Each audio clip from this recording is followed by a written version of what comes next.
In the cold morning air of Birmingham, Alabama, Oliver sat on a flattened cardboard box near the revolving doors of the Children's Medical Center. On 7th Avenue, he was quietly drawing in a weather-beaten notebook, a 9-year-old boy with an oversized coat, sleeves rolled up, and one boot patched with duct tape.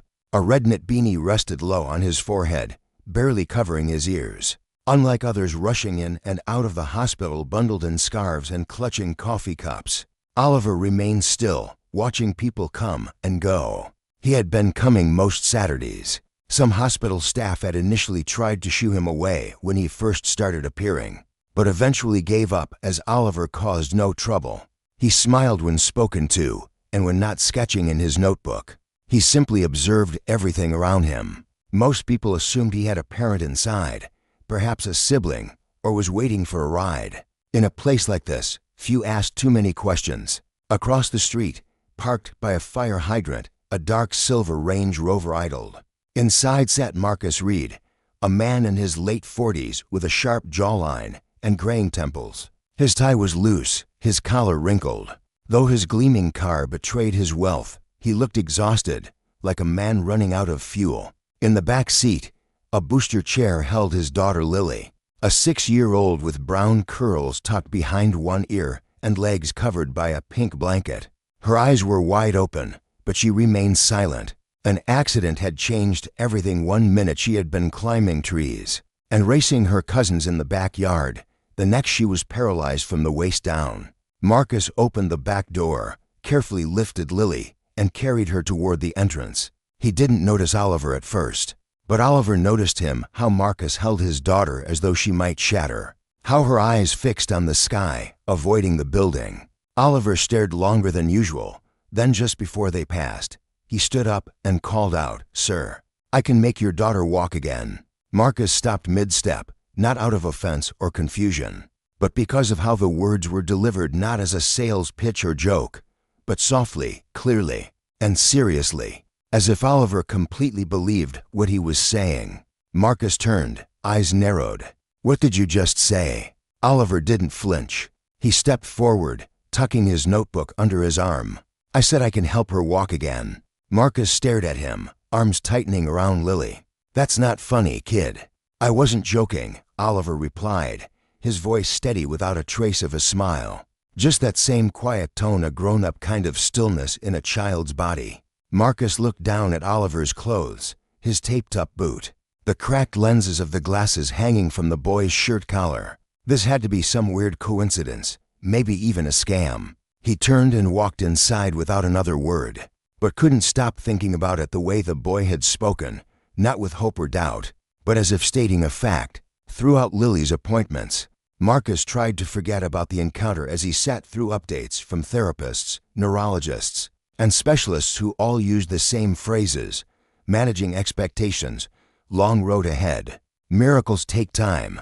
He'd heard it all before, but Oliver's words kept repeating in his mind like a stubborn itch. "I can make your daughter walk again." By early afternoon, Marcus and Lily exited the building. The sun had broken through the clouds, but the cold remained sharp. As he walked toward the car, with Lily cradled in his arms, he noticed Oliver again, still there. Same box, same notebook, except this time looking directly at Marcus as if he knew he'd come back. Marcus hesitated, glancing at Lily, whose head rested on his shoulder, eyes closed. Her body felt too light for a child her age. He turned toward Oliver. "You again," he muttered, walking over. "Why would you say something like that? You think this is funny?" Oliver shook his head slowly. "No, sir. You don't even know her," Marcus snapped, lowering Lily gently into the back seat. "You don't know what she's been through. You don't know what we've been through." "I don't have to know her to help," Oliver replied calmly. Marcus straightened up. "You're what, 9? Almost 10? Exactly. You're a little boy sitting outside a hospital with duct tape on your shoes. What could you possibly know about helping someone like my daughter?" Oliver looked down, his fingers tracing the edge of his notebook. "My mama used to help people walk again," he said quietly. "She was a physical therapist. She taught me stuff. She said the body remembers things, even when it forgets for a while." Marcus stared at him, skepticism hardening in his chest. "So what, you watch her do some stretches, And now you think you're a doctor.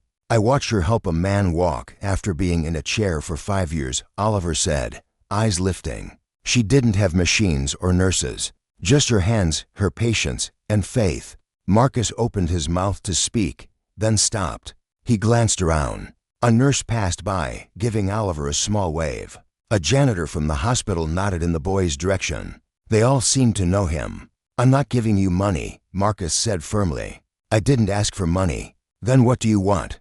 Oliver took a deep breath and stepped forward. Just 1 hour. Let me show you. Marcus looked back at Lily, who had opened her eyes and was watching them quietly. He sighed, rubbing the bridge of his nose. I should walk away right now. Oliver didn't move. I should call security, Marcus added. Still, the boy stayed silent. Marcus finally huffed. Fine. You want to waste your time, kid? Meet us at Harrington Park tomorrow. Noon. Don't be late. Oliver nodded once. I'll be there. Marcus climbed into the SUV, started the engine, and pulled away without looking back. But in the rearview mirror, Oliver was still standing there, hands at his sides, face unreadable.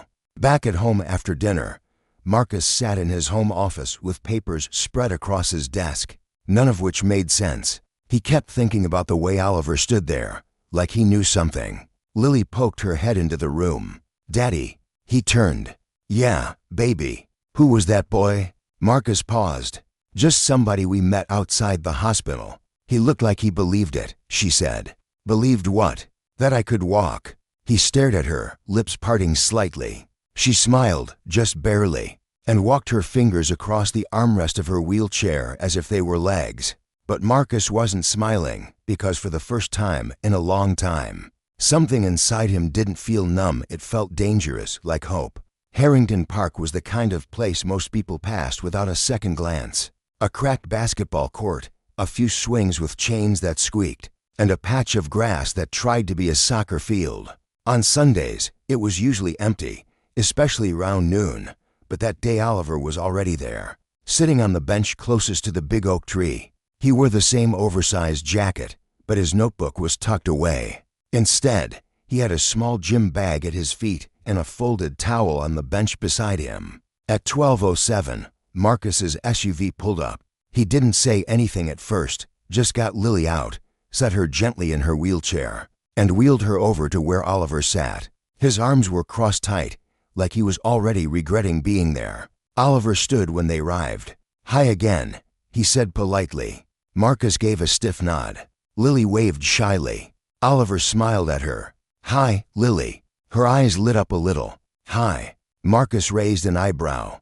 How do you know her name? You said it yesterday, Oliver replied. I remember stuff. Marcus didn't respond. He just gestured at the towel. So what now, magic carpet ride? Oliver ignored the jab. No, sir, just the basics. He opened his bag and pulled out a pair of socks, a tennis ball, a small jar of cocoa butter, and a plastic container filled with what looked like warm rice wrapped in cloth. Marcus squinted. What is all that stuff? My mom used it, Oliver answered. The rice is for heat, helps loosen tight muscles. The ball is for pressure points. Marcus folded his arms again. Oliver turned to Lily. If it's okay, can I work with your legs for a little while? Nothing hurts, I promise. And if anything feels weird, just say stop, okay? Lily looked up at her dad. He sighed. You can try. Just be careful. Oliver knelt down beside her chair. He gently unwrapped the blanket from her legs and placed the warm cloth rice pack over her thighs. Lily flinched slightly. Too hot, he asked. She shook her head. It feels good. Oliver nodded and waited. After a few minutes, he began to gently move her legs, not yanking, not forcing. Just small rotations, side to side, up and down. Marcus watched closely, ready to intervene if something went wrong, but nothing did. You ever do this before? He asked suspiciously. Oliver didn't look up. My mama used to take me to shelters after school. She helped veterans, folks who couldn't afford therapy. Said everybody deserves to feel human again. I used to carry her bag. Marcus raised an eyebrow. And she taught you this stuff? Yeah. Said the body don't always need fancy, just attention. He tapped lightly on Lily's knee with his knuckle. You feel that? No, she whispered. Oliver nodded again, unfazed. That's okay. I'll keep asking. He kept talking to her while working, asking about her favorite colors, her favorite food, what shows she liked to watch. At first, her answers were short, but then she started asking him questions.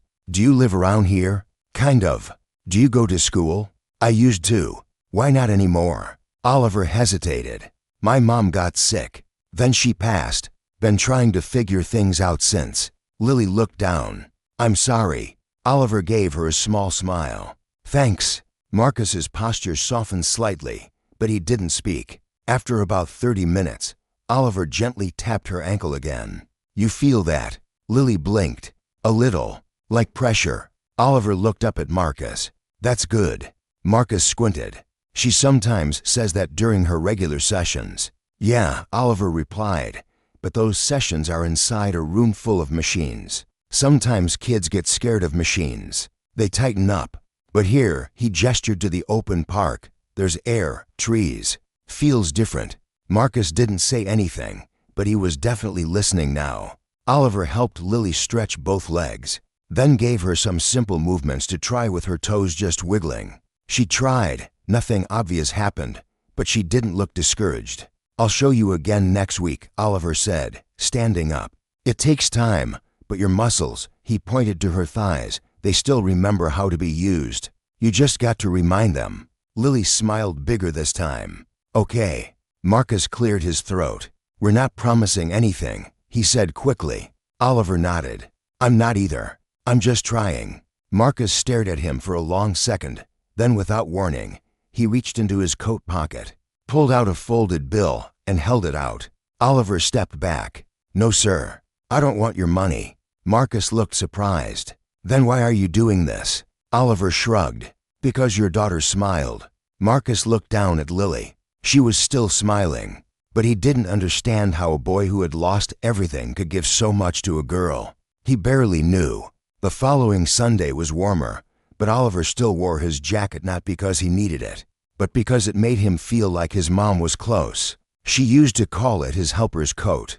Said every good healer needed something that reminded them why they care. He was already at Harrington Park again by 11:45, towel laid out, supplies lined up, and a bottle of water sitting beside him. A few kids played basketball on the court nearby, and someone's dog barked in the distance. At exactly noon, Marcus's SUV rolled up. Lily was grinning before the car even stopped. Oliver waved at her. Hi, Lily. Hi, she chirped, her curls bouncing as Marcus helped her into the wheelchair. Marcus looked tired again, but different this time, less weighed down. He gave Oliver a small nod, no words, but it was more than last week. Oliver got to work, same setup, same warm cloth pack, but this time something had shifted. Lily was trying now. Can you press your heel into the ground? Oliver asked gently. She closed her eyes, concentrating. Nothing happened. It's okay, he said. Sometimes it takes your brain a while to find the right path. It's like trying to walk through a crowd. You just got to push through. Marcus stood behind them, arms crossed again, but this time more to keep warm than to wall himself off. Why do you do all this? He asked suddenly. Oliver glanced up. Because I remember what it felt like when my mom used to help people. She made them feel like they mattered. I want to do that too. Marcus nodded slowly. You ever think about doing something else? Sometimes, Oliver said. But this feels right. Marcus looked at Lily. She was tapping her toes barely, but they moved. For the first time, he didn't speak. He just watched. The next few weekends they kept coming. Same time, same place. Oliver taught Lily how to use rubber bands to strengthen her ankles. He rolled tennis balls under her feet to help her brain remember where they were. He showed Marcus how to massage pressure points behind her knees and explained how each nerve had a job to do, even when it went quiet. And then came the bad day. It was the fourth Sunday. Oliver showed up like always, but when the SUV pulled up, Lily wasn't smiling. Her eyes were red. Marcus looked angry. She doesn't want to do it today, he said sharply as he lifted her into the chair. Lily refused to look at either of them. Oliver approached slowly. What happened? Lily crossed her arms. I tried to move my legs this morning and nothing happened. Nothing. I'm tired of trying. It's pointless. Marcus looked away, jaw tight. She's been frustrated all weekend. Oliver nodded. He knelt beside her again. You think I never get tired? She didn't answer. You think I didn't sit in a shelter and cry when my mom couldn't afford medicine, and I had to just sit there and watch? Her eyes shifted toward him. You're allowed to be mad. I'm mad sometimes too. But if you stop now, the part of you that wants to walk might stop trying too. She stared at the ground. I don't want you to give up, he said softly, because I haven't. Silence. Then Lily whispered, I'm scared. Marcus turned. That was the first time she'd said that out loud. Oliver leaned in closer. I am too. But scared don't mean stop. It just means you're close to something big. Lily wiped her face. Okay, let's try again. And they did. Oliver guided her through the motions gently, with less talking this time, just presence, patience. Marcus stepped in more too, helping her shift weight, encouraging every small twitch. After 30 minutes, Lily moved her right foot, not a toe, her whole foot. It slid forward, slow and stiff, but it moved. Marcus knelt down beside her, blinking like he wasn't sure he'd seen it right. Do it again, he said. She did. Oliver smiled but didn't say anything. He just sat back and watched. Later that night, Marcus stood outside his house on Crestview Drive, staring at the moon. He'd stopped asking himself who Oliver really was. The question didn't matter anymore. Inside, Lily was giggling, retelling the foot slide moment to her aunt on speakerphone. For the first time in 6 months, their house didn't feel like a hospital room. It felt like home again. But something inside Marcus had started to shift, not just his daughter's legs, but the weight in his own chest, the guilt, the pride, the wall he'd built between himself and the world. It was cracking. Monday afternoon, Marcus sat in his office staring at an untouched contract. His phone buzzed every few minutes, emails, calls, client updates, but none of it felt urgent anymore. What kept looping in his mind was that moment in the park. Lily's foot sliding forward like it belonged to her again. He'd seen it with his own eyes, and the person who made it happen was a 9-year-old with taped-up boots and no last name he'd ever heard before. He opened a new browser tab and typed Oliver Carter Birmingham. Nothing came up except a few scattered results. He clicked through old local newsletters and school databases, a few mentions of Oliver and his mother Monica Carter at a community clinic. No address, no recent info. He shut the laptop and leaned back. This kid was a ghost, except he wasn't. By Saturday, they were back at Harrington Park, but things felt different now. Marcus brought an extra mat and a fold-out chair. He handed Oliver a sandwich when they arrived, didn't say anything about it. Just placed it beside his gym bag. Oliver gave a small thanks and tucked it away for later. Ready, Lily? He asked. She gave a big thumbs up. Let's do it. They got into the routine heat packs, stretches, toe flexes. Today Marcus joined in fully. He sat cross-legged on the grass, doing each motion Oliver explained, even messing it up once. You're bending the wrong way, Oliver said with a grin. Marcus gave him a side eye. I haven't stretched since college. They laughed, even Lily. About 20 minutes in, Oliver leaned forward. All right, Lily, let's try something different. He unfolded a belt from his bag and placed it under her knees, showing Marcus how to hold each end. She's going to try to lift both knees now, just a little. We help balance her. She controls the movement. Marcus blinked. You sure? Oliver nodded. She's ready. They gave her a few seconds. Her brow tightened, eyes narrowed. She grunted softly, and then her knees lifted slightly, barely an inch, but they lifted. Marcus looked at her, stunned. You did that. She smiled. I did it. He swallowed hard. You really did it. Oliver nodded slowly, eyes on the belt. See, the body remembers. You just have to be patient enough to let it talk. Marcus looked at him. You're something else, kid. Oliver didn't respond, just started gently guiding Lily through the next stretch. After the session, as they packed up, Marcus crouched beside Oliver. Where do you go after this? Oliver shrugged. Round. Marcus lowered his voice. You got a place to sleep. Oliver hesitated, then said, sometimes. Marcus exhaled slowly, rubbing the back of his neck. You ever think about coming to stay with us for a while? Oliver's eyes widened. You serious? I got a guest room.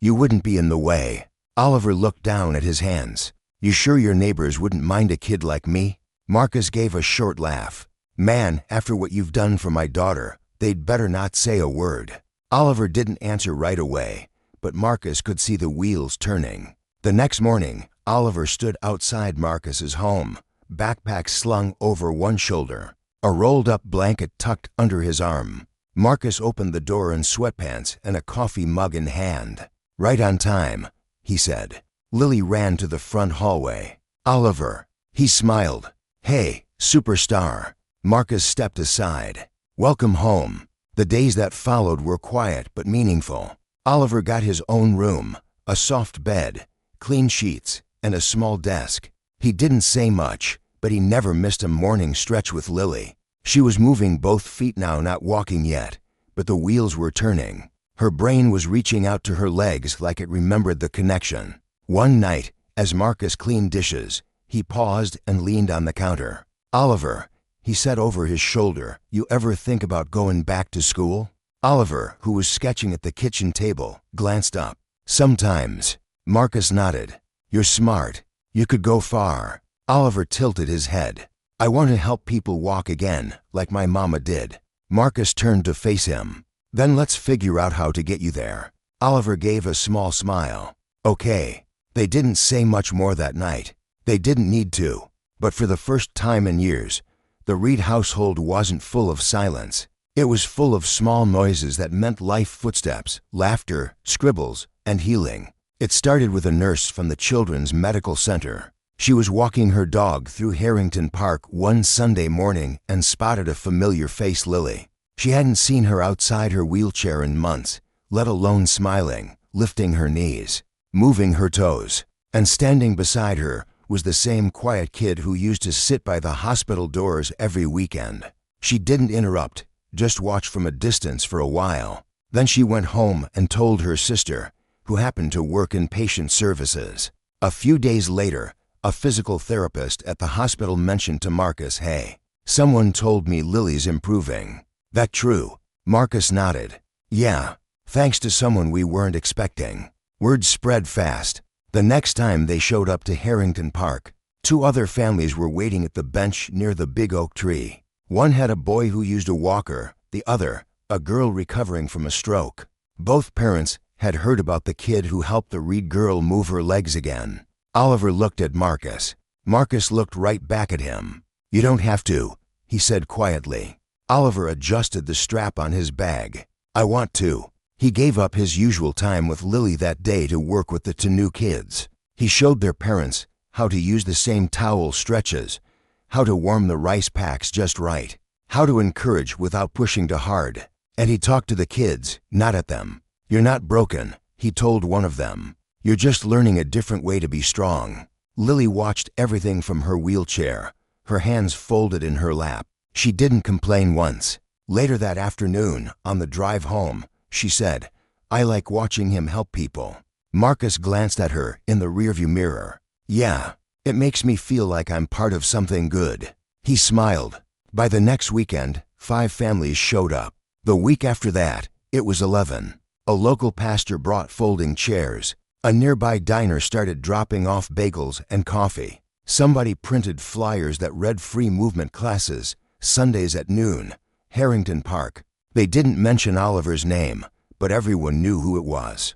A local reporter showed up with a camera and a notepad. Marcus pulled Oliver aside. You okay with this? Oliver looked around at the families, at the kids moving their limbs, at Lily laughing with a girl on a walker. He nodded. As long as it's not about me, it's about them. The reporter wrote her piece. It ran on the second page of the Birmingham Sunday Post. Under the headline, 9-year-old with a gift helps dozens heal in a city park.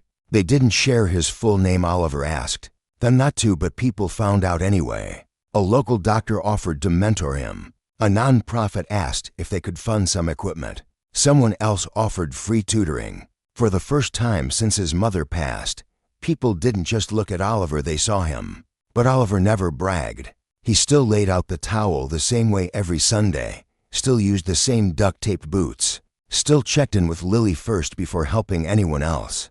But now the park that once echoed with silence and sore bodies had become a place filled with movement, and a boy who had no home had become the heart of something bigger than himself. It had been 9 Sundays of towels laid on grass, of Lily's knees lifting higher, of small victories shared with strangers who'd become something closer to family. But this Sunday was different. Oliver could feel it before they even pulled up to the park. The air was warmer, the trees swayed a little slower. Even Lily was quieter in the back seat, focused, almost like she was preparing for something big. When they arrived, a small crowd had already formed, nothing loud or flashy. Just families setting up folding chairs, therapists kneeling in front of kids, parents with hopeful eyes. And right in the middle of it all was that same worn-out bench under the oak tree. Oliver didn't say anything at first, just unpacked his bag, rolled out the towel, and gave Lily a look. "You ready?" She nodded, no smile, just that look again. Serious, determined. Marcus wheeled her to the center of the mat. Oliver knelt in front of her. "Same as before," he said softly. "We help you stand. You do the rest." Marcus moved behind her and placed his hands under her arms. Oliver took her legs, guiding them gently into place.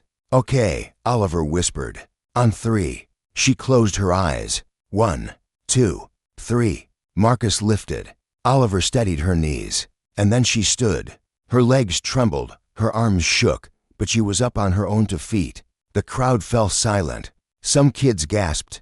One mother clapped a hand over her mouth. Lily opened her eyes slowly and smiled. "I'm standing." Oliver blinked back, something in his eyes. "Yeah, you are." Marcus froze for a second like he couldn't breathe. Then he let go. She stayed up. He stepped back. "She's doing it." Oliver stepped back too, just a little. "She's been doing it." Lily took one shaky step, then another. And then, because she was 6 and brave and didn't know how to be afraid, she took a 3rd step, all on her own, before falling into her father's arms. He caught her, laughing, crying, his hands trembling as he held her. "You did it," he whispered. "You really did it." Lily turned to Oliver. "You said I would." He gave her a small grin. "I said we'd try." That afternoon, nobody left the park in a hurry. People stayed, talked, hugged. Some prayed. Oliver sat back on the bench and watched it all. He didn't say much. He never did. Later that night, Marcus stood in the kitchen while Oliver poured cereal in a bowl. "You know, you changed everything," he said. Oliver didn't look up. "I did." Marcus walked over and placed a hand on the boy's shoulder. "My daughter walked today. And not because of a hospital or a doctor or a miracle drug.